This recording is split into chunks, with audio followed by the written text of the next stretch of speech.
Officers guarded the villa whenever she was there, and uniformed police officers walked the grounds as though she were living in a fortress. And no one, it seemed, was deserving of trust without proving themselves first. A publicist on Cleopatra used to wear her hair in an elaborate updo until it was discovered that she was hiding a small camera in her chignon when she visited the set. Before the police got involved, one of Elizabeth's assistants had opened the front door and slammed it shut as soon as they saw a camera lens trained on them.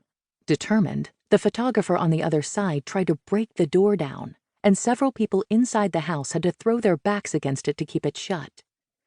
Memories of her children using rakes and water hoses to chase the paparazzi out of their garden came rushing back as she stood inside the house for the first time in 2 decades. Back then, she and Richard had tried to turn it into a fun game of cops and robbers so they could mask the reality that they were actually being hunted. In the years that followed, Elizabeth had tried not to dwell on the damage done to her family and to herself. In an envelope marked E.T. Personal, Do Not Open, there is a private letter. It is from Elizabeth's archives, part of a meticulously cataloged collection of 7,358 letters, diary entries, articles, and personal notes, and 10,271 photographs. The letter tells the story of that day in 1987 when she went to visit Villa Papa. It is addressed to Richard Burton, who died in 1984 when he was 58 years old. By that point in her life, she had married 5 other men and would marry once more. Richard, my always forever love, this is really just for me. Maybe you can hear and feel my soul, she writes. I think you probably always can. I think you are aware of everything that goes on in this odd brain of mine. It's always filled with you, but of course, sometimes more than others. Right now, I am brimming with you. You so pervade my thoughts and my very inner mood that it's like you are in me. I have you, but holy God, I don't. I'm not really bitching because I am one of the most fortunate women in the world to love you and have you love me in return.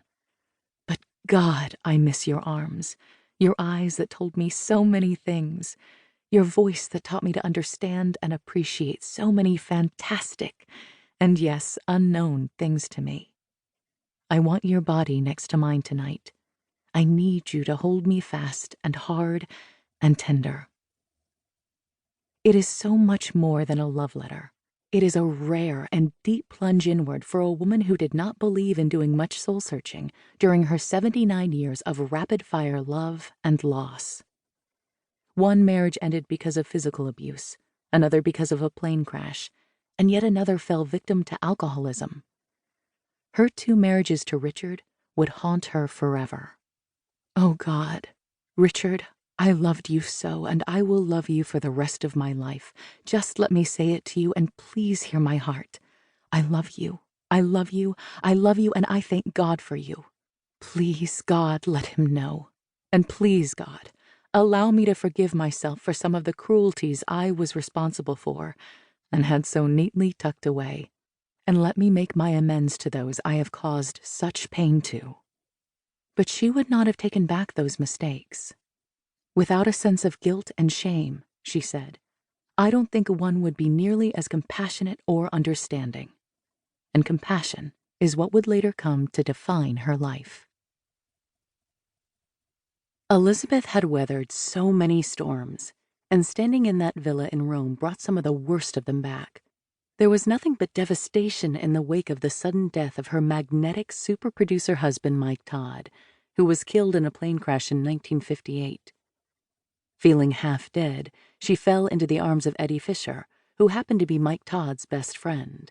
Fisher was married to the actress Debbie Reynolds at the time, and he was one half of America's storybook couple. The scandal was the top story in Time, Life, and Newsweek in their September 22, 1958 issues. The Life headline read, Tale of Debbie, Eddie, and the Widow Todd. Then came Cleopatra, and she and Fisher, who were newly married, moved with their children to Rome.